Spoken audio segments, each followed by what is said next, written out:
কি হয়েছে, কাঁদছিস কেন? বম্মাইশি নাকি? তুমি ঘুরু ঘুরু করবা? তুমি ঘুরু ঘুরু করবা?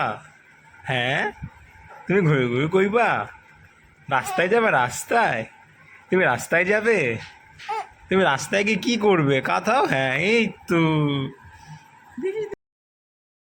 প্রায় অনেক দিন বাদে আবার একটা লং ভিডিও বানাচ্ছি, কারণ মাঝে মধ্যে শর্ট ভিডিও পোস্ট করা হয়, তাছাড়া লং ভিডিও বানানো হয় না। আর এটাও ঠিক আমার ভাগ্নিরই আরেকটা ভিডিও। আর আজ হচ্ছে 26শে সেপ্টেম্বর।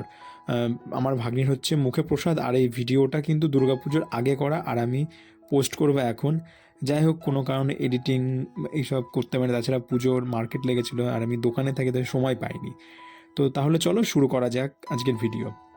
আর এই যে জামাটা দেখা যাচ্ছে, এটা হচ্ছে ফেব্রিক সম্পূর্ণ আমরা আম, মানে ভেবেছিলাম যে এই টাইপের একটা জামা করব, তো আমাদেরই পছন্দ, আমার মা দিদি সবারই আর কি পছন্দের কাস্টমাইজ করা একটা জামা।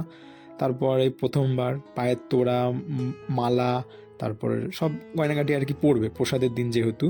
আর আজকে কিন্তু প্রচণ্ড গরমও পড়েছে যেহেতু। আর তারপর এই যেটা হয়, এই যে স্নান ধান হাসি হাসি করিয়ে এলেন কর। যুদ্ধ, কি রে, কে দেখে। তো কাজল টাজল পরিয়ে একেবারে ও হাসছেই না, দেখে এত বদ।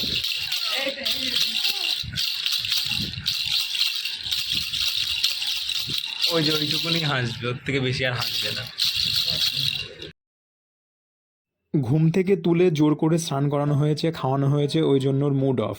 তো এরকম করলে হাসি খেলা কিছুই করতে চায় না, আর খালি পেটে ও কিন্তু ভীষণ খুশি হয়, যার জন্য কিন্তু এই সমস্যাটা ওর এই হয় আর কি।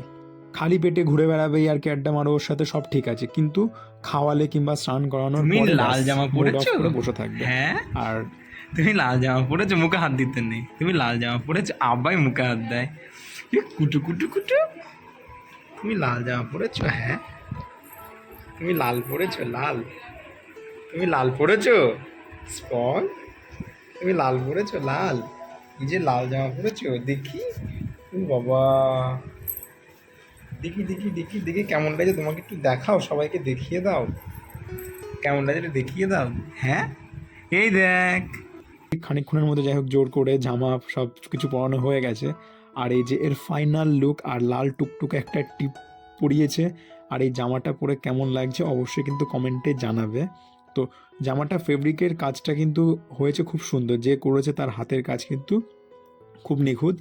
যাই হোক, ভালো লাগছে, মানে আমাদের নিজস্ব কাস্টমাইজ করা যে এই টাইপের একটা লাল জামা হবে, ফেব্রিকের কাজ থাকবে। তো এই জামাটা প্রসাদের জন্যই বানানো স্পেশালি। তো যাই হোক, কেমন লাগছে সবাই কিন্তু কমেন্টে জানাবে। এরপর আমরা সবাই একটুখানি রেডি হয়ে নিই, গিয়ে তোমাদের সকলের সাথে মন্দিরে। আর আমাদের এখানে যেই আটচালার জন্য শান্তিপুর বিখ্যাত, সেই আটচালা মানে শ্যামচাঁদ বাড়িতে ভাগ্নির প্রসাদ হবে, তা ওখানে আরও সবাই থাকবে। তা ওখানে গিয়ে আবার দেখা হচ্ছে। আর এর যা কাজ, রেডি করানো হয়ে গেছে, এদিক ওদিক ঘুরে মুখে হাত দিয়ে জামাটা ভিজাচ্ছে। আর এই যে জামাটার কলকাগুলো জাস্ট একবার দেখো, একদম নিখুঁতভাবে করেছে।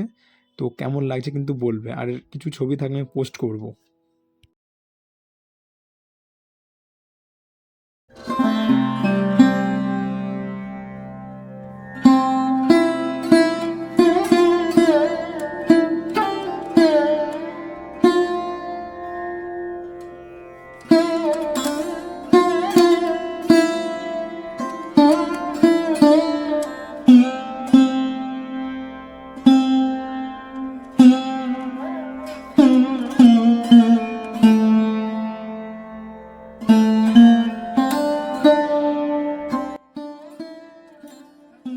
আর দেখতে দেখতে আমার ভাগ্নির কিন্তু 5 মাস বয়স হয়ে গেল, আর 5 মাসেই প্রসাদ হচ্ছে। তো যাই হোক, আর কথা বলতে বলতে আমরা সব কিছু যাই হোক রেডি হয়ে বাড়ি থেকে চলে এসেছি শ্যামচাঁদ মন্দিরে। আর মন্দিরের ফাইনাল লুক তো দেখলেই যে কত সুন্দর, আর এই মন্দিরটা কিন্তু বহু পুরনো। তো যাই হোক, এইখানেই প্রসাদ হবে। আর আমার ভাগ্নি তো মানে সবাইকে, নিজের দাদু ঠাকমা সবাইকে দেখছে, যেহেতু আমাদের বাড়িতেই এখন থাকে ওই জন্য। আবার আস্তে আস্তে চেনা পরিচয় হলে সবার সাথে কিন্তু খুব ইয়ার্কি মারে। আর এই যে মন্দিরের কারুকার্যগুলো জাস্ট একবার দেখো, প্রচুর পুরনো। আর এর মধ্যে সিংহাসন অনেক কিছু আছে, বহু পুরনো। আর এই ঘরের মধ্যে এত ঠান্ডা, মানে পাখা চললে যেন মনে হয় এসিরাও ফেলারে। দেখো মন্দিরের ভেতরের ছাদটা দেখো কত উঁচু, প্রচুর পুরনো। আর আগেকার যেহেতু সিমেন্ট বালি খুব কমই থাকতো, চুন সুরকিতে বেশি হতো। আমাদের এখানে মন্দিরটা তারপরেই আছে, কিন্তু আমি প্রথমবার মন্দিরের উপরে উঠলাম। আগে রোজই আসতাম, এসে এসে ঘুরে যেতাম। আর আজকে একটু ভাগ্নির প্রসাদে এই যে কুত্তা, পেছনটায় বেশি ঠান্ডা সামনের থেকে। এই প্রথমবার উঠলাম আমি, মনে হয় এর উপর পা দিলাম। আর ইয়া বড়।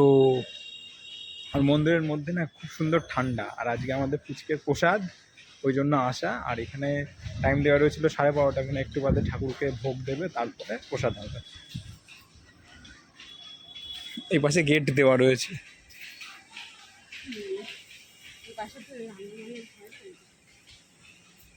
আর আজকের ওয়েদারটাও খুব সুন্দর, একদম নীল আকাশ, মানে যেমন হচ্ছে শরতের আকাশ যেমন হয় আর কি। আর আজকে চতুর্থী, যেহেতু আজকের দিনটাও খুব ভালো আছে।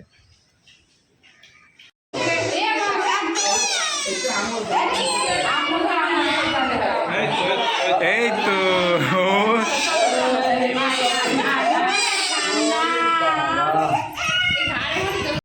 দেখলেই তো যখন প্রসাদ দিল কি কান্না। তো বা এটা ভিডিওটা দেখে বোঝালো, সেই চিৎকার করছিল। তারপরে যে বাইরে আনলাম, একদম ব্যাস চুপ, আমার মায়ের কোলে বসে আছে একদম শান্ত ভাবে, মনে যেন কিছুই জানে না। আর ভেতরে খানিকক্ষণের জন্য প্রসাদ মুখে দিতে না দিতেই লোক জেনে গেছিল। তা যাই হোক, মানে অনেকদিন বাদে দেখছে, সেই জন্য ভাবছে মনে হয় অচেনা লোকের কাছে চলে গেছে, আবার আস্তে আস্তে ঠিক হয়ে যাবে। কিন্তু আবার খানিকক্ষণ থাকলে সব ব্যাস ঠিকঠাক। আর এই হচ্ছে মন্দিরের সামনের বা ব্যাক সাইডটা, মানে গাছপালা দিয়ে ভর্তি। তাই এখানে কিন্তু রোজ পাঠ কীর্তন এসব হয়, তো অনেকেই আসে যে সন্ধ্যাবেলা করে সন্ধ্যা আরতি দেখে। আর মন্দিরের ভেতরটা কিন্তু একদম সাজানো গোছানো। আর আমাদের ওইদিকে প্রসাদের কাজও কমপ্লিট। আর সবাই আমরা এখানে প্রসাদ খেয়েছি। তো সবারই খাওয়া দাওয়া দুপুরের যেই ভোজ এই মন্দিরেই আমরা করেছি। আর আগামী 30শে নভেম্বর আমার ভাগ্নির প্রসাদ মুখে ভাত আর কি। তো অন্নপ্রাশনের ভিডিও আসবে, তো তখন আবার সেই ভিডিওটা শেয়ার করবার, এর মাঝখানে যে ছোটো ছোটো কোনো ভিডিও হয় শর্টের মধ্যে দিয়ে আমি সেটাকে আপলোড করব। তো যাই হোক, আজকের ভিডিওটা এখানেই, দেখা হচ্ছে পরের আরও কিছু নতুন পুরনো আর কি ভিডিও নিয়ে। তা ভিডিওটা যদি ভালো লাগে অবশ্যই লাইক আর কমেন্ট করতে ভুলবেন না। তো ভিডিওটা এখানেই শেষ করছি, দেখা হচ্ছে পরের আরও একটি নতুন ভিডিওতে। ততক্ষণ সবাই ভালো থাকবে, টাটা।